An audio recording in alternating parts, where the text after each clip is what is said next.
Student friends, today we have to see the important topic which is related with your cattle, that is feed of the cattle, that is called as fodder crops. So fodder means nothing but it is a feed of the animal. The animals which are associated with agriculture or the animals which are associated with the farming, they are called as cattle or they are called as again livestock. So these the feed or the food of this cattle or livestock is known as fodder crop. Either it is dry or it is green in color. तुम्हाला माहित आहे, लक्षात आहे की जे महत्वाचं जनावरे डुरे घोरे जे असतात, जे शेतीशी निगडीत असतात, शेतकऱ्याचे मित्र आहेत आणि शेती त्याशिवाय चालू शकत नाही, तर हे जनावरांचं जे अन्न असतं, जनावरांचं जे अन्न आहे त्याला अन्नाला आपण काय म्हणतो, चारा म्हणतो.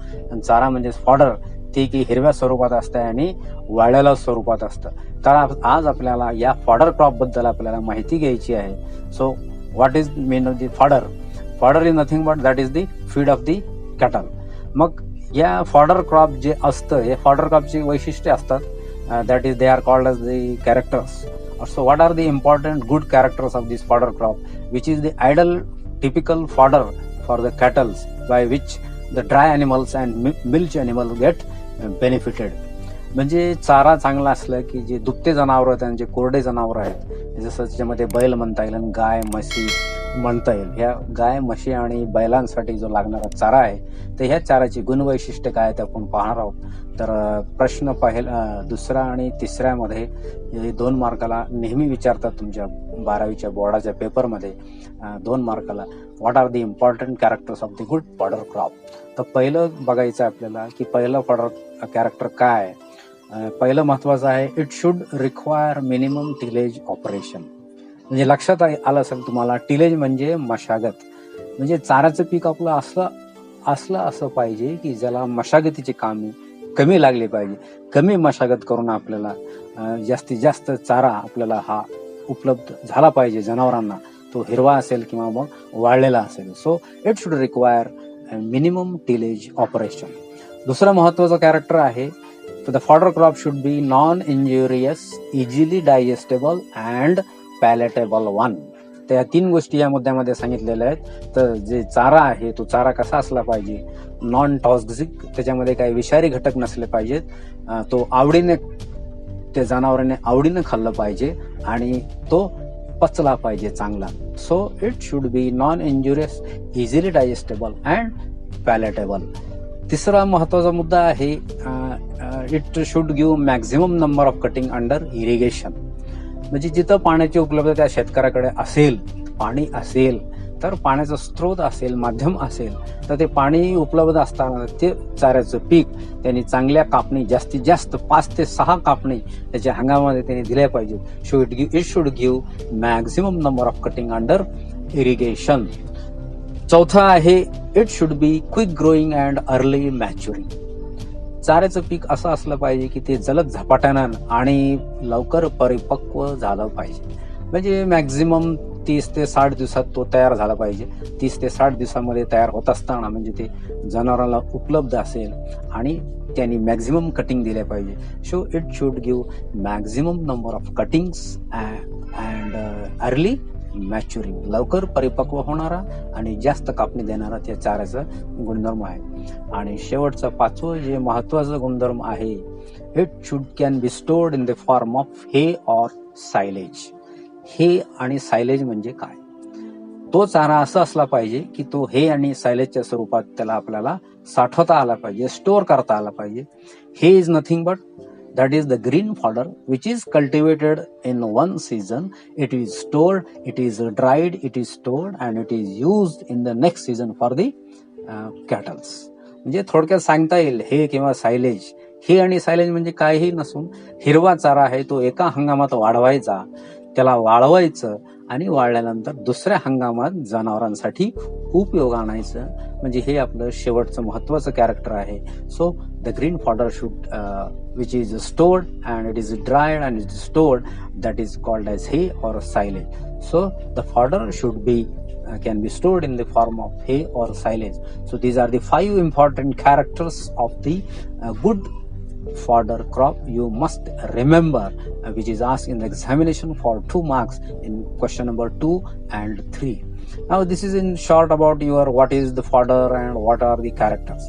Now in this paper second Rabi crops, the 3 fodders you have to study, and that 3 fodders are lucerne, berseem and oat.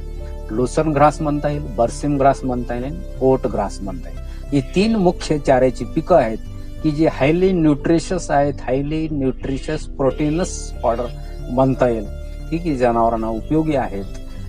जनावरच कडवा खातो मान्य आहे, पण जे काही न्यूट्रिशियस प्रोटीनस फॉडर जे ज्याला म्हणता येईल त्यामध्ये तुम्ही लुसर्न ग्रास लावली पाहिजे, बर्सिम ग्रास लावली पाहिजे आणि ओट ग्रास लावली पाहिजे. तर आपण आता थोडक्यामध्ये या 3 ग्रासेस आपण पाहूया.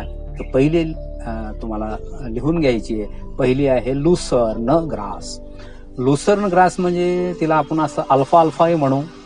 लुसर्न ग्रास म्हणजे अल्फा अल्फा, त्याचं शास्त्रीय नाव आहे मॅडिगॅगो सटायवा, फॅमिली दॅट इज अ लेग्युमिनोसी. म्हणजे लेग्युमिनोसी कुटुंबातील हे दोन्ही ग्रासेस आहेत, लुसर्न बर्सिम आणि ओट आहे Gramineae. So this lucerne that is अल्फा अल्फा. Botanically, scientific name it is called as Medicago sataeva, and the origin is Southwest Asia. It requires cool and dry climate for its growth. Seed rate is 25 to 30 kg per hectare, and the sowing time is October and November. As it is a Rabi, it is sown in the month of October and November. तर ह्या Lucerne मध्ये महत्वाचं आहे की जे लुसर्नचं grass आहे हे 2 ते 2.5 फूट गुडघ्यापर्यंत वाढणार वनस्पती आहे, त्याला चाऱ्याचं पीक म्हणता येईल. तिच्यामध्ये जो फुलांचा रंग आहे तो महत्वाचा आहे आणि ह्या लुसर्न ग्रासमध्ये फुलांचा रंग व्हायलेट, ब्ल्यू आणि येलो शेड्स आहे. मग हे ऑक्टोबर नोव्हेंबरमध्ये लावल्यानंतर लुसर्न ग्रास हे पहिलं कापणीला येते 50 ते 55 दिवसांनी. पहिली कापणी the first cutting of this lucerne is available in 50 to 60 days. In fill in the blanks, in question number 1A, it is asked the first cutting of lucerne is available in how many days? The answer is 50 to 60 days. So in all, we can do 5 to 6 cuttings, which are done at an interval of 30 to 35 days. जे आपल्याला जवळपास 5 ते 6 कापणी मिळतात. आणि या 5 ते 6 कापणी करत असताना पहिली कापणी 50 ते 60 दिवसांनी असते आणि पुढच्या कापणी आपण 30 ते 35 दिवसांनी करतो. आणि एका वर्षामध्ये आपल्याला सर्वसाधारणपणे 50 ते 55 टन ग्रीन फॉडर आपल्याला प्रति हेक्टरी मिळतं ह्या लुसर्नचं. So the yield of this lucerne is 50 to 55 tons of green fodder per hectare. दुसरं ह्या लुसर्न ग्रासमध्ये महत्वाचं आहे जे क्रूड प्रोटीन आहे. फिल इन द ब्लँक मध्ये पुन्हा विचारतात या लुसर्न मध्ये महत्वाची रिकामी जागा नेहमी नेहमी नेहमी विचारतात. That is in Lucerne the percentage of crude protein is what. So in Lucerne the percentage of protein is 18 to 19%, which is in crude form. कच्चा जसं क्रूड ऑइल म्हणतो आपण कच्चा तेल, तसं आपण या लुसर्न मध्ये कच्चे प्रोटीन्स, कच्चे प्रथिने असतात की ज्याचं प्रमाण आहे 18 ते 19%.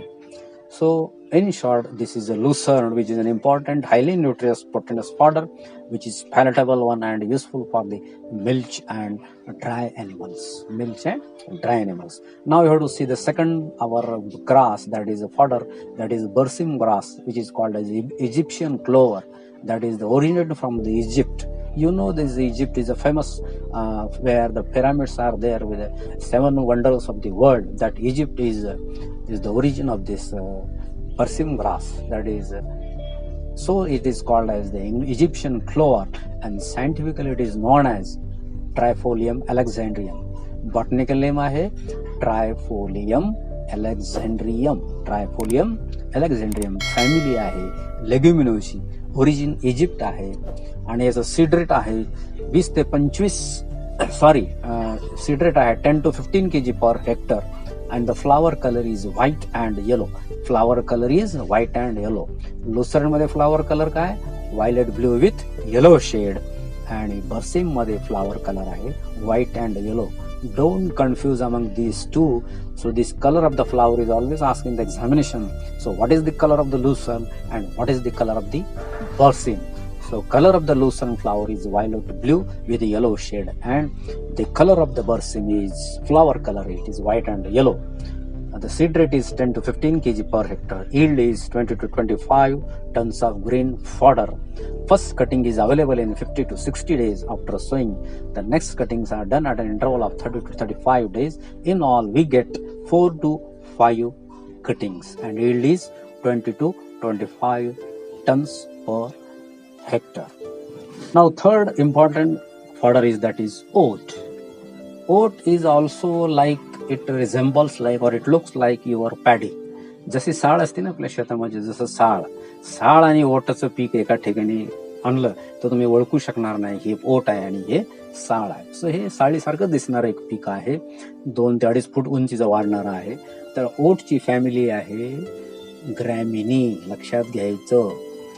लोसर्न बसिम लेग्युमिनोसी आणि ओट तृणधान्य आहे, हे मोनोकॉट आहे म्हणून त्याची फॅमिली आहे ग्रॅमिनी. Botanical name is Avena सटायवा.